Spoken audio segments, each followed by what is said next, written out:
Esa noche, con el olor a antiséptico todavía en mi ropa y un dolor agudo en la cadera, tomé la decisión que cambiaría todo. Borré a mi único hijo, Daniel, y a su esposa, Brenda, de mi testamento y de mi vida.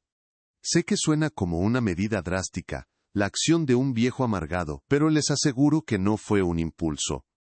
Fue la respuesta calculada a la traición más fría que he conocido, una que se sintió peor que el bisturí del cirujano. Una traición que comenzó con una llamada desde una cama de hospital y terminó con ellos en mi sala, no para cuidarme, sino para pedirme que arriesgara el único patrimonio que me quedaba. La casa que construí con mis propias manos. Para entender por qué un padre llega a este punto, necesitan conocer la historia completa, desde el principio. Si te gusta esta historia, por favor dale me gusta a este video, suscríbete al canal y comparte tus impresiones sobre esta historia en los comentarios. Todo comenzó hace apenas 3 días, en una habitación blanca y estéril, esperando una alta médica que nunca llegó como yo esperaba. Mi casa siempre ha olido a café por las mañanas y a madera de roble. No es una fragancia que se compra en una botella, sino una que se gana con los años. Durante 45 años, cada día comenzaba de la misma manera. Yo, de pie en la cocina que diseñé, viendo cómo el sol de San Antonio se filtraba lentamente por las persianas, pintando rayas doradas sobre el suelo que instalé con mis propias manos. Cada tabla de ese piso cuenta una historia. Recuerdo haberlas lijado y barnizado mientras mi esposa, Isabel, preparaba limonada, con nuestro pequeño Daniel corriendo alrededor de mis pies, tratando de ayudar, con un martillo de juguete. La casa no es solo un conjunto de paredes, es el archivo de mi vida entera, el único testigo que me queda de los buenos tiempos. Después de la muerte de Isabel hace 5 años, mi rutina se volvió más silenciosa pero no menos sagrada. Mi lugar favorito siempre ha sido el viejo sillón de cuero en la esquina de la sala. Está desgastado, con grietas que parecen un mapa de todas las noches que pasé allí, leyendo o simplemente pensando. Isabel solía reírse y llamarlo el trono del rey. Desde ese sillón, mi vista abarca toda la habitación, la chimenea de ladrillo que construimos juntos un verano, y sobre ella, la repisa llena de fotografías en marcos de plata. Ahí está nuestra boda en 1978, Isabel radiante con un vestido sencillo, y yo con un traje que me quedaba un poco grande. A su lado, una foto de Daniel en su graduación de la universidad, su toga azul brillante, su rostro lleno de promesas. Le entregué su diploma enmarcado ese mismo día, sintiendo un orgullo tan grande que apenas cabía en mi pecho. Ese mismo orgullo sentí 5 años después, en el otoño de 2012. Daniel y Brenda acababan de casarse y querían comprar su primera casa. Tenían los ojos puestos en una bonita casa de 2 pisos en un buen vecindario, pero no tenían suficiente para el pago inicial. Recuerdo la conversación como si fuera ayer.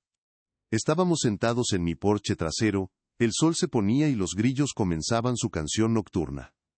Daniel, con la voz nerviosa, me explicó la situación. No me lo pidió directamente, pero la esperanza en sus ojos era palpable. No tuve que pensarlo.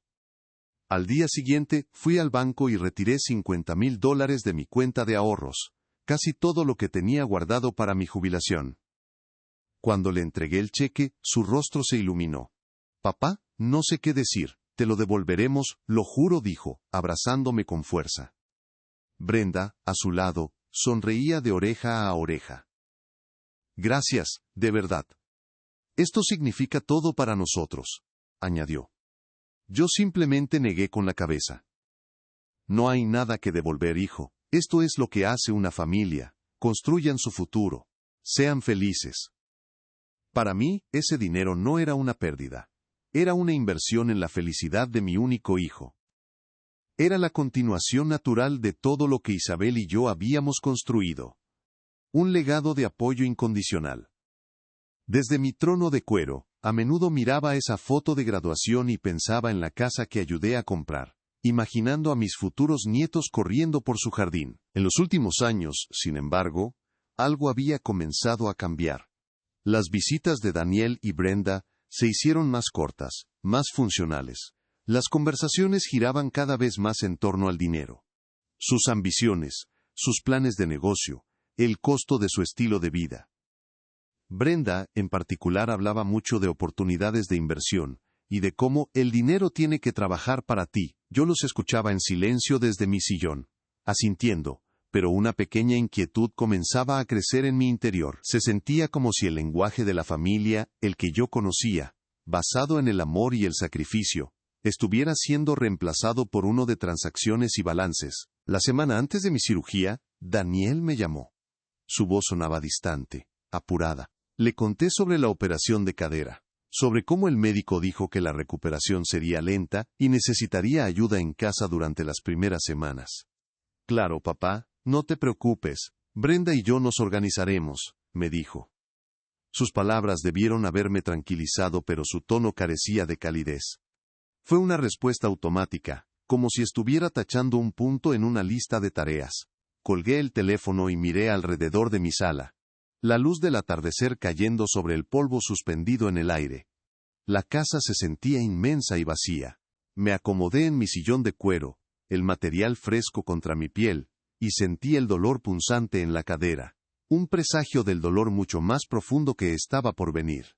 En ese momento, no tenía idea de que la familia que creía haber construido estaba a punto de mostrarme su verdadero rostro, y que mi trono pronto se convertiría en el puesto de mando desde donde planearía mi defensa.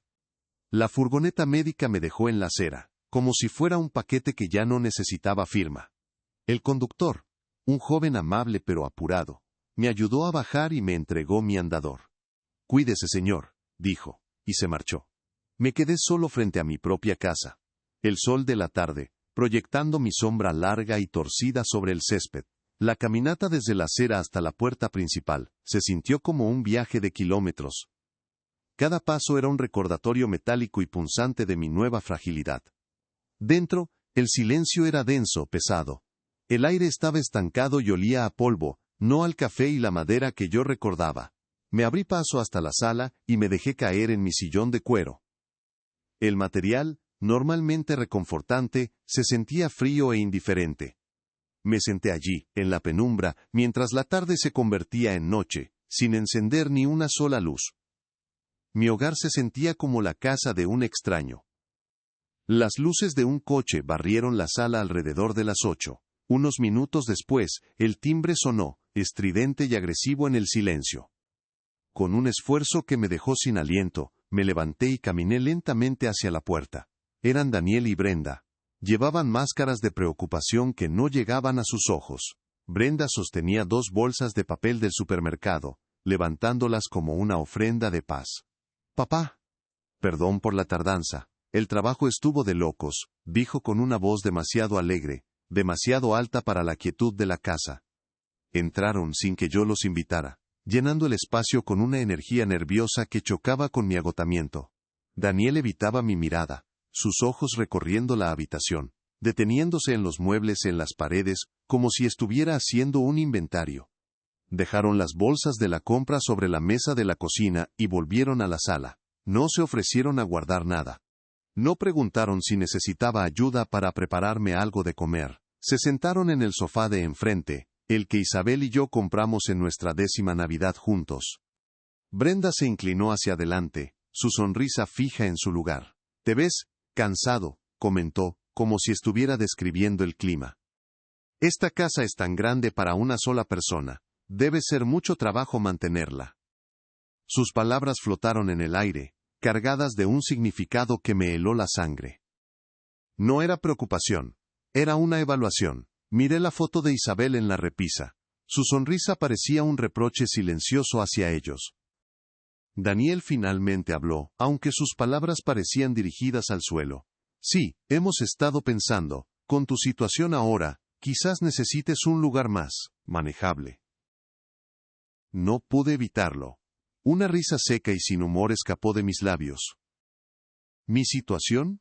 Mi situación es una cadera nueva, hijo, no una sentencia de muerte. El silencio que siguió fue tenso.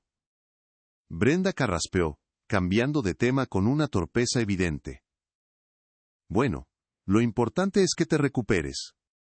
Aunque, hablando de futuro, Daniel y yo hemos estado explorando unas oportunidades increíbles.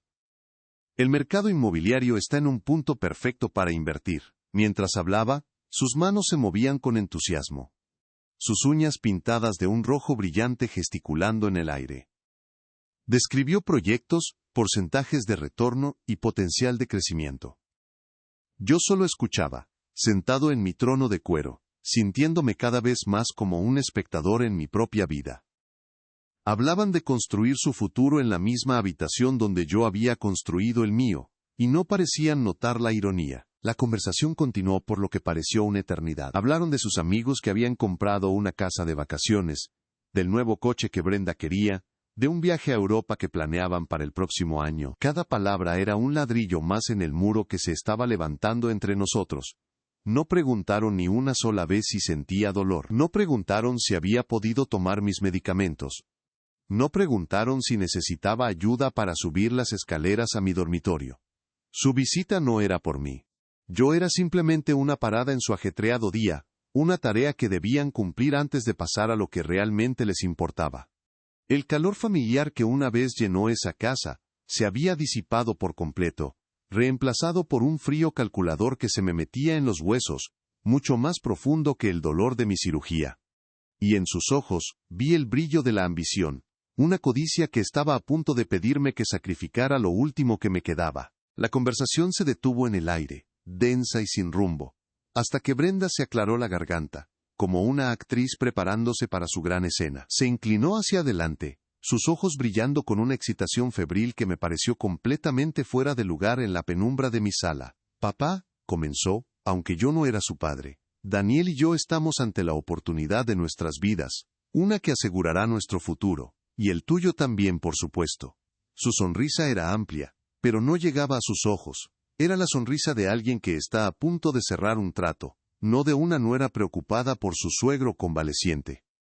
Daniel, evitando mi mirada, deslizó una carpeta brillante sobre la mesa de centro. El logotipo de una empresa inmobiliaria, Prosperity Homes, estaba grabado en letras doradas. La abrió, revelando representaciones artísticas de un complejo de apartamentos de lujo, con piscinas relucientes y jardines perfectamente cuidados. Es un proyecto de desarrollo en las afueras de la ciudad, dijo Daniel, su voz apenas un murmullo. Los terrenos son baratos ahora, pero en 5 años, el valor se triplicará. Es una inversión garantizada. Señaló una columna de cifras en un documento, proyecciones de ganancias, tasas de interés, márgenes de beneficio. Eran solo números, pero sentí que cada uno de ellos era un pequeño insulto. Yo permanecí en silencio, mis manos descansando sobre los brazos de mi sillón de cuero. El material gastado bajo mis dedos era lo único real en esa habitación. Lo demás se sentía como una obra de teatro mal ensayada. Brenda, impaciente por mi falta de reacción, tomó la palabra. El problema es que, para entrar en el trato, necesitamos un préstamo de capital inicial. El banco está dispuesto a dárnoslo, pero nuestra solicitud necesita más fuerza. Más respaldo. Hizo una pausa dramática, sus ojos finalmente encontrando los míos. El golpe final. Necesitamos una balista. El silencio que siguió fue tan profundo que pude oír el zumbido del viejo refrigerador desde la cocina. Se me secó la boca. Entendía dónde querían llegar, pero necesitaba oírlo. Necesitaba que lo dijeran en voz alta, que le pusieran palabras a la monstruosidad de su petición. Y ustedes quieren que yo, empecé, mi voz ronca. Que firmes como aval para el préstamo, interrumpió Daniel, finalmente levantando la vista. Había una mezcla de desesperación y vergüenza en sus ojos, pero la codicia era más fuerte. Es por $200,000, papá. $200,000. La cifra flotó en el aire, grotesca e irreal. El dinero que les di para su casa, los $50,000 que representaban casi todos mis ahorros, de repente pareció una suma insignificante. No habían venido a cuidarme, me habían dejado solo, con un dolor que me partía el cuerpo, para venir a pedirme que arriesgara lo único que me quedaba en el mundo. La casa que construí para ellos, para nuestra familia. Brenda debió ver la duda en mi rostro, porque su tono se volvió afilado, perdiendo toda la falsa dulzura. Mira, es solo una firma. Una formalidad. El banco necesita una garantía sólida, y esta casa, está aquí, pagada. Es capital muerto, No está haciendo nada por nadie. Capital muerto. Esas dos palabras resonaron en mi cabeza, rebotando contra las paredes de mi cráneo. Esta casa, donde cada clavo fue martillado con amor, donde Isabel plantó las rosas que todavía florecen en el jardín, donde resonaron las primeras risas de Daniel, era capital muerto. Mis ojos se desviaron hacia la repisa de la chimenea, hacia la foto de Isabel en el día de nuestra boda. Su sonrisa era pura, llena de esperanza en el futuro que construiríamos juntos. ¿Qué diría ella si viera esto? Si viera nuestro hijo, el fruto de nuestro amor, tratando su legado como una simple cifra en un balance. La misma mano con la que le entregué a Daniel el cheque de $50,000 ahora temblaba, no por la edad, sino por una ira helada, que comenzaba a formarse en mis venas. No grité, no los insulté. Una extraña calma se apoderó de mí, tan fría y afilada como el bisturí del cirujano. El dolor agudo en mi cadera, que había sido el centro de mi universo durante días, de repente se convirtió en un zumbido distante. Fue reemplazado por una claridad de propósito que no había sentido en años. Vi a Daniel y a Brenda no como mi familia, sino como lo que eran, dos extraños con rostros familiares, sentados en mi sofá, intentando despojarme de mi dignidad. Lentamente, con un control que no sabía que poseía, empujé mi cuerpo hacia adelante, apoyándome en el andador. El chirrido metálico fue el único sonido en la habitación. Sus ojos me siguieron, expectantes, creyendo que me dirigía al escritorio para buscar un bolígrafo. Déjenme los papeles, dije, mi voz plana, desprovista de toda emoción. Necesito leerlos con calma. Estoy cansado ahora. Brenda sonrió, una sonrisa de victoria. Claro, por supuesto, tómate tu tiempo. Pero no demasiado, la oferta vence el viernes. Se levantaron, su misión cumplida. Daniel ni siquiera me miró a los ojos al despedirse. Un simple, nos vemos, papá, fue todo lo que pudo decir. Los observé irse, cerrando la puerta detrás de ellos, sumiendo la casa de nuevo en el silencio. Pero, ya no era un silencio de soledad. Era el silencio de un campo de batalla antes del amanecer. Regresé a mi sillón, pero no me senté, me quedé de pie, apoyado en mi andador, mirando los papeles del préstamo sobre la mesa. Ellos pensaban que me habían dejado con una decisión que tomar. Estaban equivocados, me habían dejado con un plan que ejecutar. Desde mi trono de cuero, ya no era un anciano convaleciente, era un hombre que acababa de recibir su declaración de guerra. Y ellos no tenían ni idea de que yo ya estaba planeando mi contraataque. El sonido del motor de su coche se desvaneció en la distancia, dejando la noche en un silencio absoluto. Me quedé de pie en medio de la sala, apoyado en el andador, el frío del metal contra mis palmas. El aire ya no se sentía vacío, estaba cargado, vibrando con la energía de una tormenta que se gestaba en silencio dentro de mí. Mis ojos estaban fijos en la carpeta brillante que habían dejado sobre la mesa de centro. Prosperity Homes. Qué nombre tan irónico para algo que pretendía destruir todo lo que yo había construido. La frase de Brenda, capital muerto, resonaba en mi mente, no como un insulto sino como un grito de guerra. No sentí la necesidad de gritar ni de romper nada. La rabia que me inundaba no era caliente y explosiva, era un bloque de hielo formándose lentamente en mi pecho, claro y sólido. Cada respiración era metódica, cada latido de mi corazón un tambor que marcaba el comienzo de un nuevo plan. Ellos me veían como un viejo frágil, una reliquia sentimental aferrada a un pasado que ellos consideraban inútil. Me veían como un obstáculo, y ahora, como una herramienta. Un simple nombre en un papel que les daría acceso a $200,000. No se dieron cuenta de que el hombre que construyó esta casa con sus propias manos también sabía cómo proteger sus cimientos. Con una lentitud deliberada me di la vuelta, ignoré mi sillón de cuero, mi trono de descanso y recuerdos. Mi destino era otro. Caminé, paso a paso, el andador deslizándose sobre el suelo de roble, hasta el pesado escritorio que había sido de mi padre. Era un mueble de trabajo, no de ocio.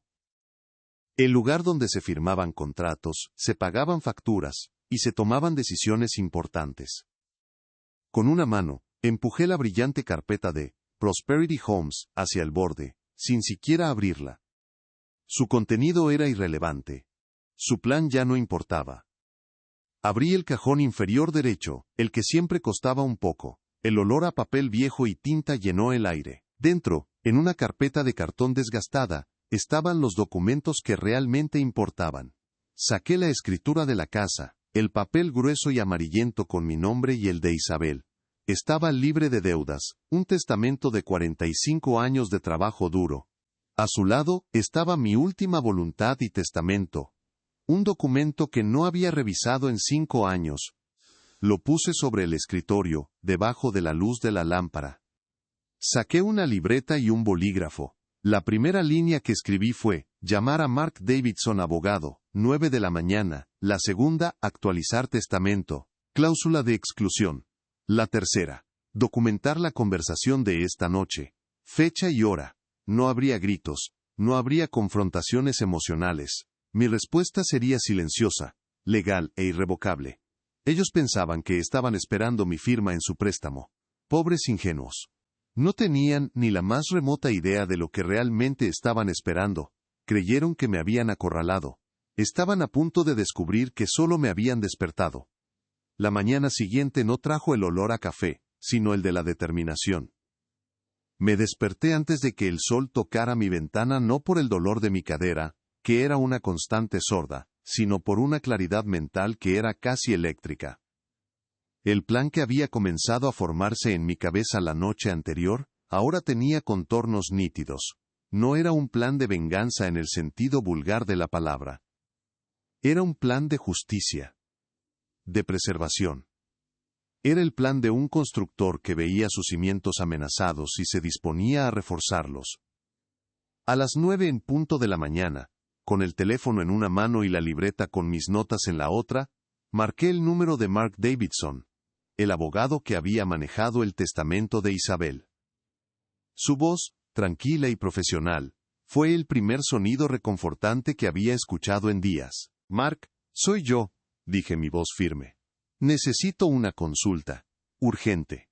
No entré en detalles por teléfono. Simplemente le dije que necesitaba hacer cambios significativos en mi testamento y discutir una cuestión financiera familiar. Mark, siendo el profesional que era, no hizo preguntas indiscretas. Claro. ¿Qué tal el martes a las 2 de la tarde en mi oficina? La consulta inicial es de $350. Asentí para mí mismo. Perfecto. Estaré allí. Colgué y escribí la cita en mi libreta. $350. El primer ladrillo de mi nueva muralla. Pasé la siguiente hora moviéndome por la casa con una lentitud metódica, reuniendo mi arsenal. No eran armas, sino papeles. Fui al escritorio de roble y saqué la carpeta de cartón, la escritura de la casa, el certificado de defunción de Isabel, mi testamento actual, redactado el 15 de junio de 2019. Luego, subí al ático, un viaje que me costó cada gramo de fuerza. Allí, en una vieja caja de metal, guardaba décadas de registros financieros. Me tomó casi media hora, pero lo encontré. El extracto bancario de octubre de 2012. Allí estaba, claro como el agua. Retiro de caja $50,000. Debajo, en mi propia letra temblorosa de la época, había una pequeña nota a lápiz. Para la casa de Daniel y Brenda. No era un préstamo. Era un regalo. Puse ese extracto junto a los otros documentos. Cada papel era una pieza de la verdad, un testigo silencioso de mi historia. Justo cuando estaba organizando todo sobre la mesa del comedor, mi teléfono sonó. Era Brenda. Su nombre en la pantalla me produjo una sensación helada. Contesté, manteniendo mi voz neutral. ¿Hola? Su tono era agudo y tenso, desprovisto de la falsa dulzura de la noche anterior. ¿Y bien? ¿Lo has pensado? Daniel está ansioso por saber. La impaciencia goteaba de cada una de sus palabras. Me imaginé su pie tamborileando contra el suelo. Sus uñas rojas apretando el teléfono. Todavía lo estoy revisando, Brenda. Son papeles importantes, hay muchos detalles que leer. Respondí con calma. Hubo un suspiro de pura frustración al otro lado de la línea. Bueno, solo para que lo sepas, la oferta del banco vence el viernes a las 5 de la tarde. Si no entregamos los papeles firmados para entonces, perdemos la oportunidad. No querría ser responsable de eso, ¿verdad? La amenaza velada era tan sutil como un martillo.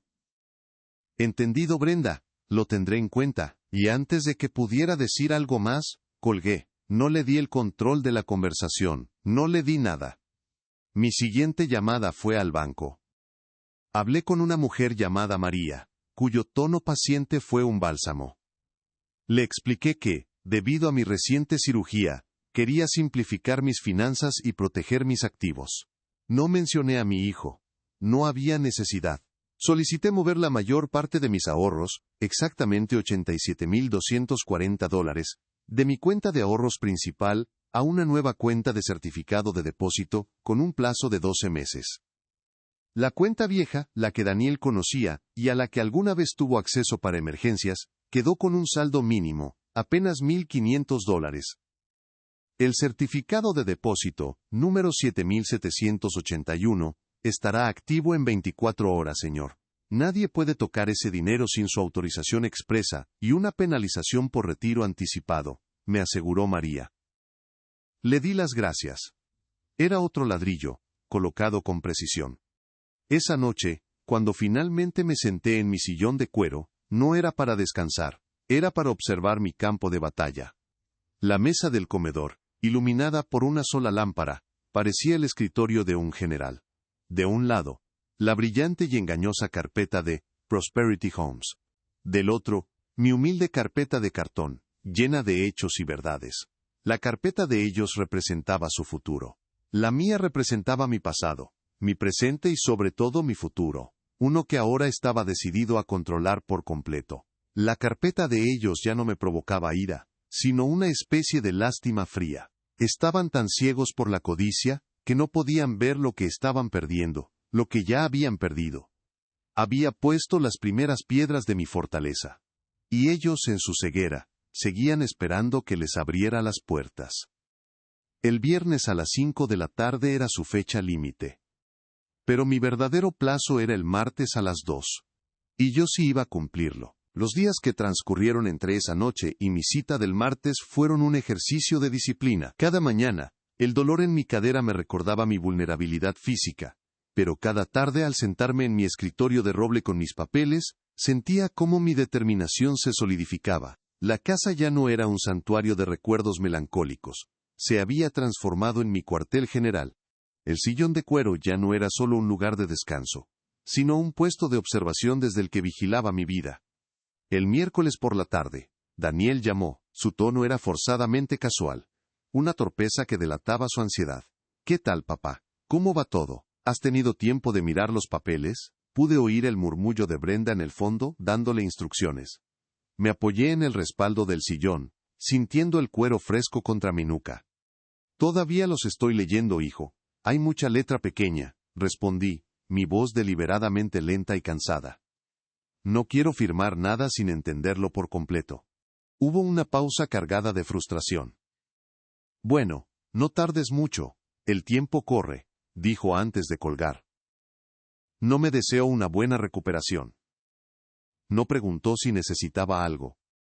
Su única preocupación era su plazo. El martes llegó con un cielo gris y plomizo que reflejaba mi estado de ánimo, sombrío, pero resuelto. Llegué a la oficina de Mark Davidson, 15 minutos antes, después de un viaje en taxi que me costó $22.50. Su oficina estaba en el piso 12 de un edificio en el centro, con vistas al Riverwalk. Olía a libros viejos, a cera para muebles, y a la silenciosa autoridad de la ley. Mark, un hombre de mi edad con el pelo plateado y una mirada amable pero penetrante, me recibió con un firme apretón de manos y me guió a su despacho. Nos sentamos frente a un imponente escritorio de caoba, la superficie pulida reflejando la luz tenue de la lámpara de banquero.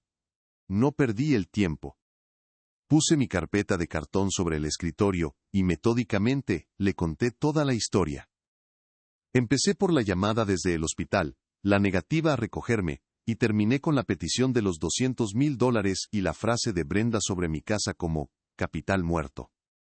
Mientras hablaba, Saqué mis pruebas una por una, colocándolas en una fila ordenada sobre la caoba. Primero, la escritura de la casa, documento número 8814235, registrada en el condado de Bexar. Luego, el extracto bancario de octubre de 2012 con el retiro de $50,000 y mi nota a lápiz. Finalmente, la brillante carpeta de Prosperity Homes. Mark escuchó sin interrumpir, sus dedos entrelazados sobre su regazo. Su expresión no cambió, pero vi un endurecimiento en sus ojos cuando mencioné las palabras capital muerto.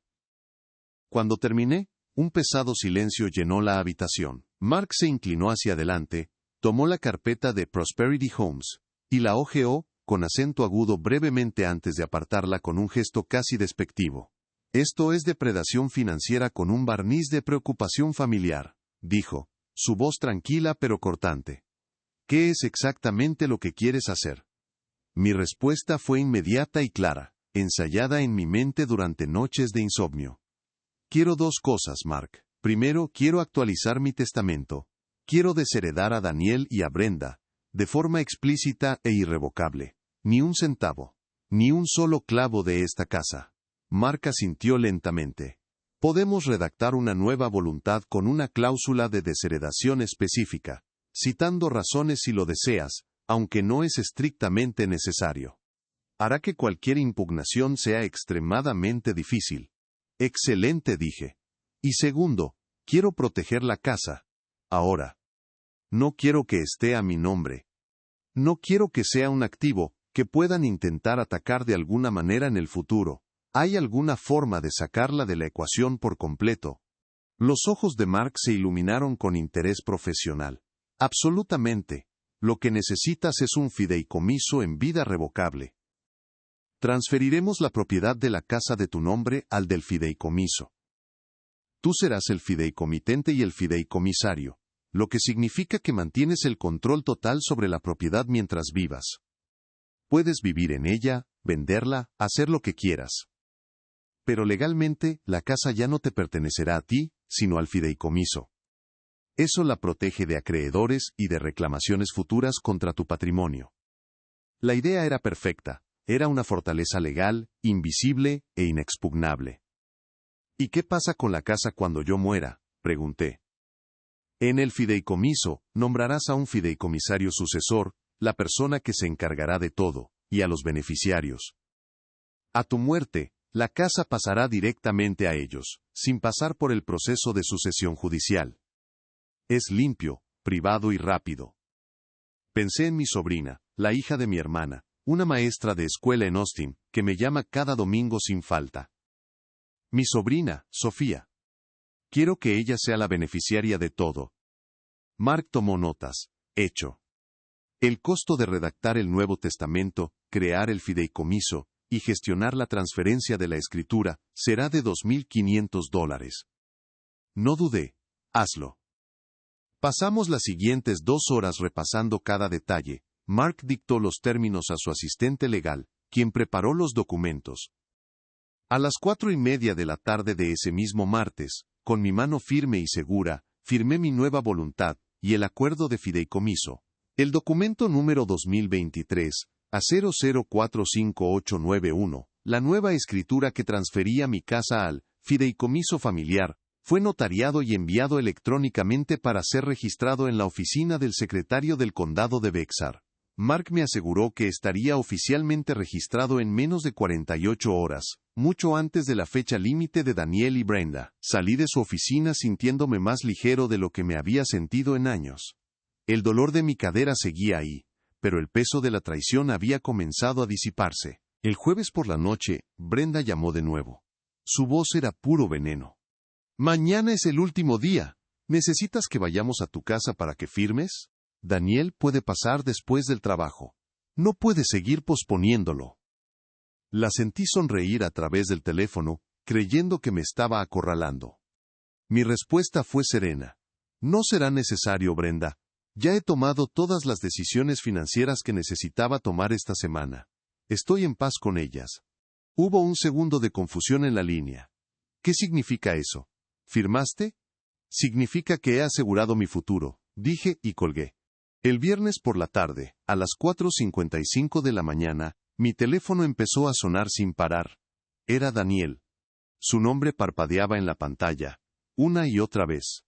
Me senté en mi trono de cuero, el sol de la tarde entrando por la ventana, iluminando las motas de polvo que bailaban en el aire. No contesté.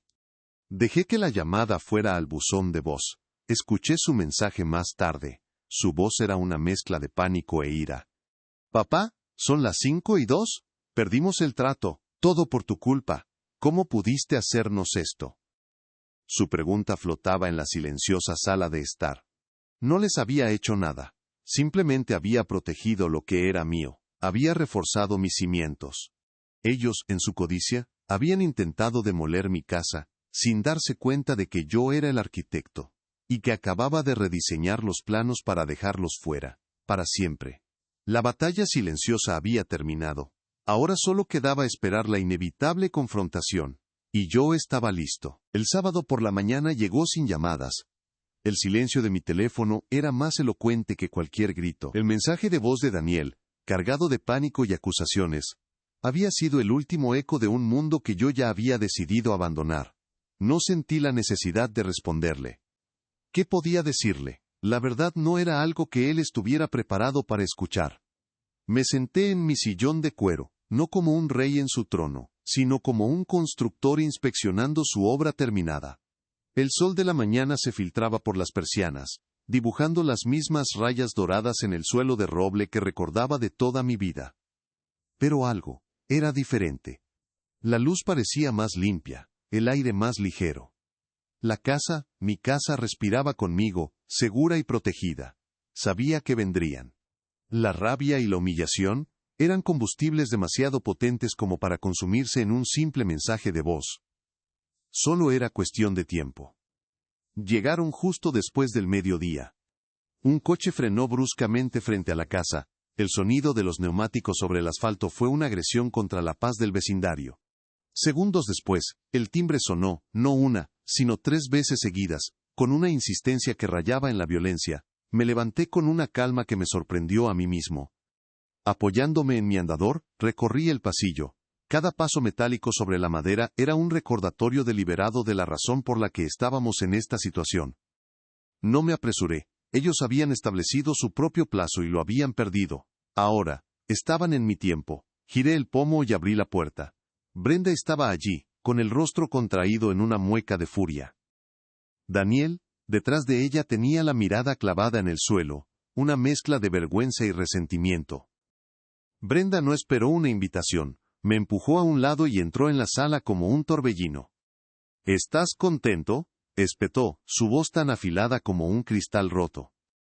Nos costaste la oportunidad de nuestras vidas, $200,000 esfumados, todo por tu egoísmo.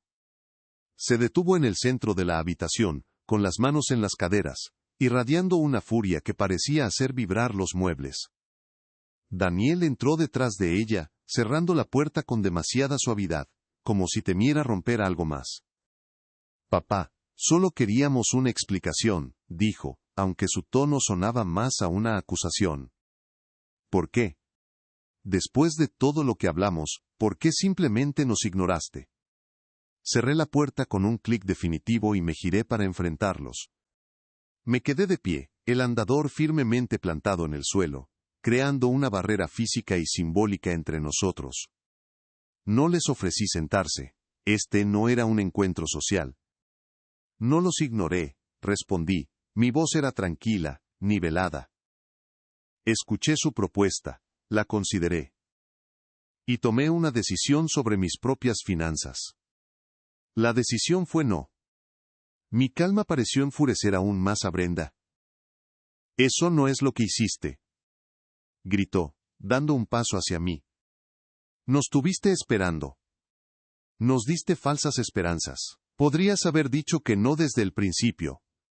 Esto fue un juego cruel y mezquino». «¿Un juego?», repetí, y una pequeña sonrisa, desprovista de humor, se dibujó en mis labios. «El único juego aquí fue el de ustedes.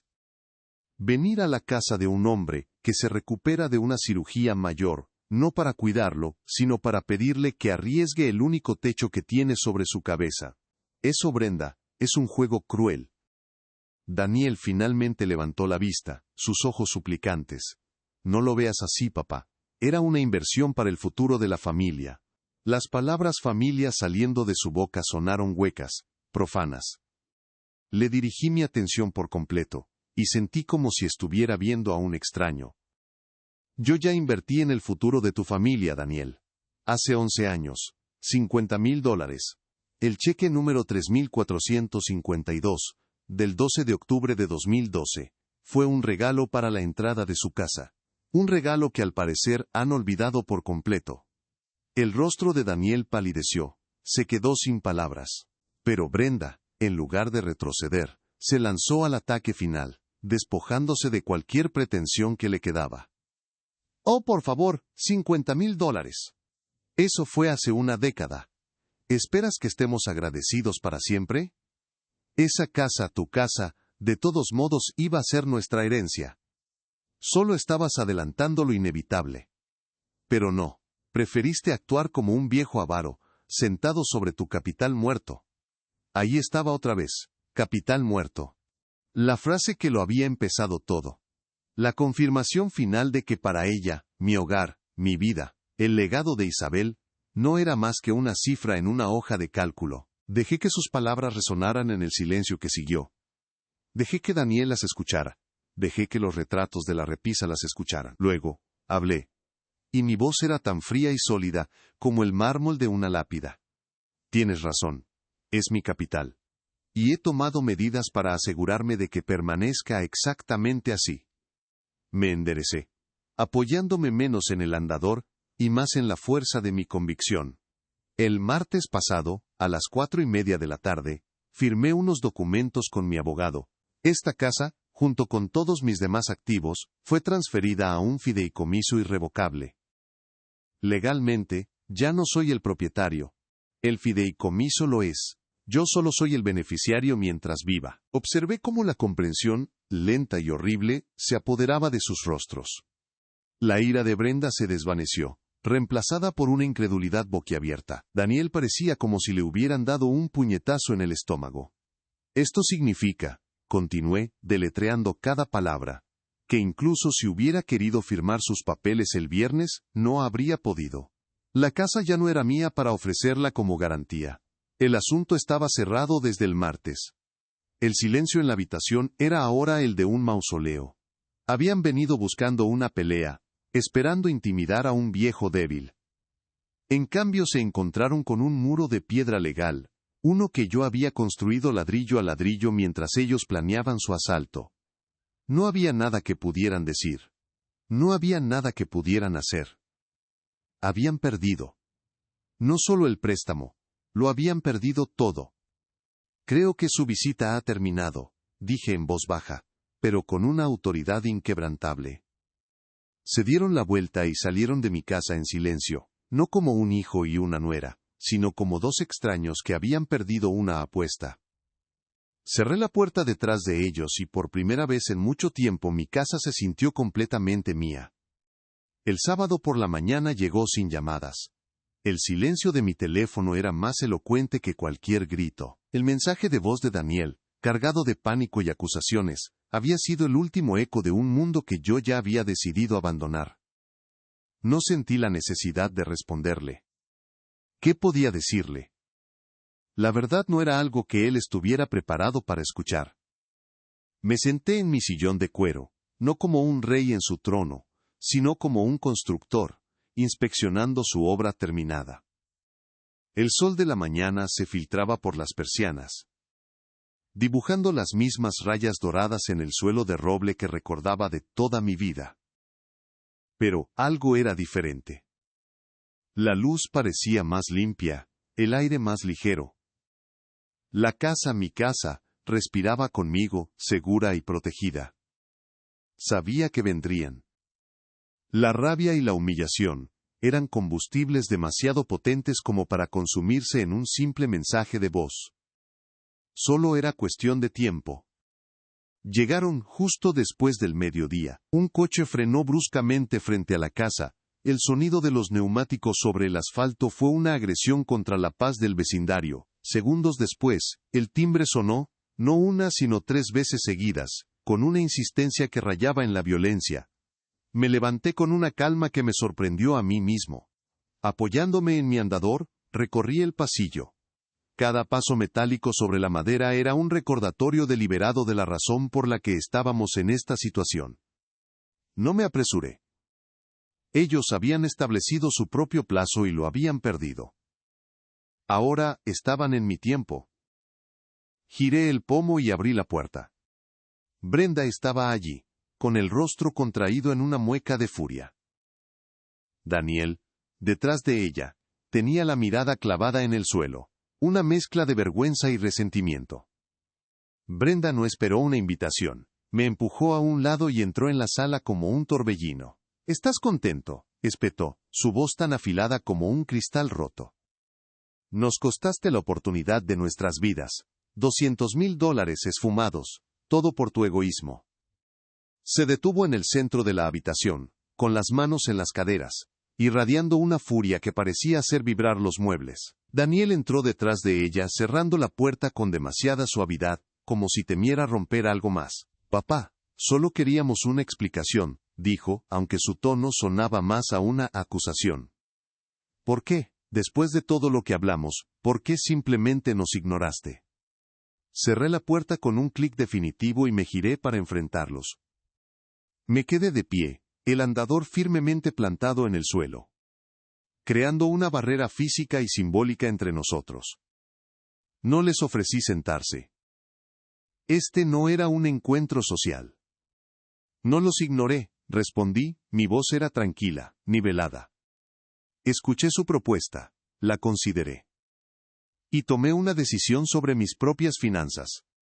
La decisión fue, no. Mi calma pareció enfurecer aún más a Brenda.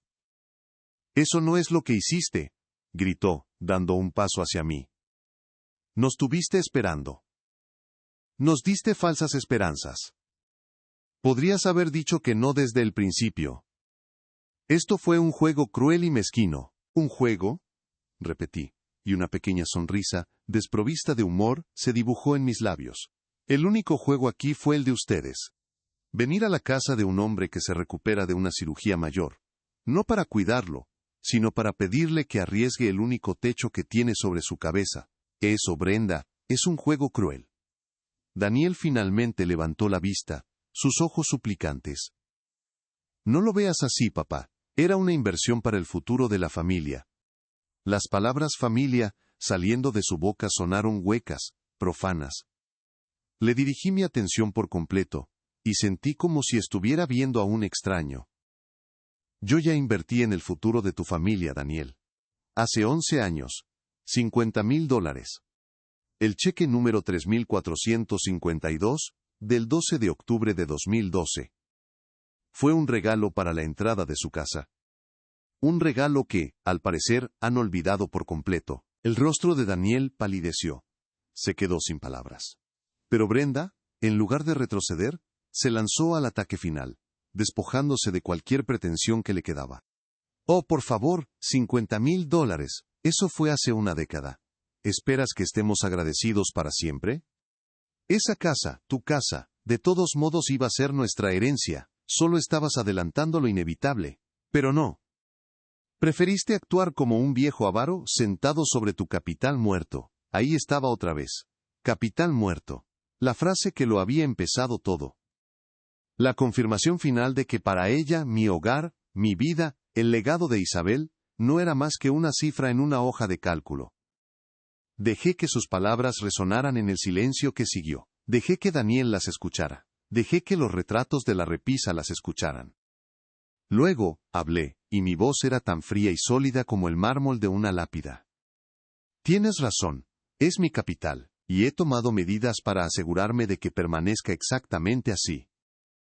Me enderecé, apoyándome menos en el andador y más en la fuerza de mi convicción. El martes pasado, a las 4:30 de la tarde, firmé unos documentos con mi abogado. Esta casa, junto con todos mis demás activos, fue transferida a un fideicomiso en vida revocable. Legalmente, Ya no soy el propietario. El fideicomiso lo es. Yo solo soy el beneficiario mientras viva. Observé cómo la comprensión, lenta y horrible, se apoderaba de sus rostros. La ira de Brenda se desvaneció, reemplazada por una incredulidad boquiabierta. Daniel parecía como si le hubieran dado un puñetazo en el estómago. Esto significa, continué, deletreando cada palabra, que incluso si hubiera querido firmar sus papeles el viernes, no habría podido. La casa ya no era mía para ofrecerla como garantía. El asunto estaba cerrado desde el martes. El silencio en la habitación era ahora el de un mausoleo. Habían venido buscando una pelea, esperando intimidar a un viejo débil. En cambio, se encontraron con un muro de piedra legal, uno que yo había construido ladrillo a ladrillo mientras ellos planeaban su asalto. No había nada que pudieran decir. No había nada que pudieran hacer. Habían perdido, no solo el préstamo, lo habían perdido todo. Creo que su visita ha terminado, dije en voz baja, pero con una autoridad inquebrantable. Se dieron la vuelta y salieron de mi casa en silencio, no como un hijo y una nuera, sino como dos extraños que habían perdido una apuesta. Cerré la puerta detrás de ellos y por primera vez en mucho tiempo, mi casa se sintió completamente mía. Después de que se fueron, un silencio diferente se instaló en la casa. Ya no era el silencio denso y pesado de la soledad que me había recibido al volver del hospital, sino un silencio limpio, espacioso. El aire mismo parecía haber cambiado, como si una ventana cerrada durante años se hubiera abierto de par en par, dejando salir un olor a rancio que yo ni siquiera sabía que estaba allí. Me quedé de pie en medio de la sala por un largo momento, simplemente respirando. El dolor en mi cadera seguía presente, un recordatorio sordo de mi fragilidad física, pero el dolor en mi pecho, el que me había estado ahogando, había desaparecido. Se había ido con ellos. Lentamente, fui a la cocina, cada paso con el andador sintiéndose más ligero que el anterior. Puse a calentar agua, y preparé una taza de café, el aroma rico y familiar llenando la casa, reclamando el espacio como mío una vez más. Con la taza humeante en la mano, me dirigí a mi viejo sillón de cuero. Durante días, lo había visto como el trono de un rey destronado, el símbolo de un patriarca traicionado por su propia sangre. Isabel solía llamarlo el trono del rey, y desde él, yo había observado a mi familia crecer, creyendo que había construido un reino basado en el amor y el respeto mutuo. La traición de Daniel y Brenda había profanado ese sentimiento, convirtiendo mi trono en un asiento de dolor y desilusión.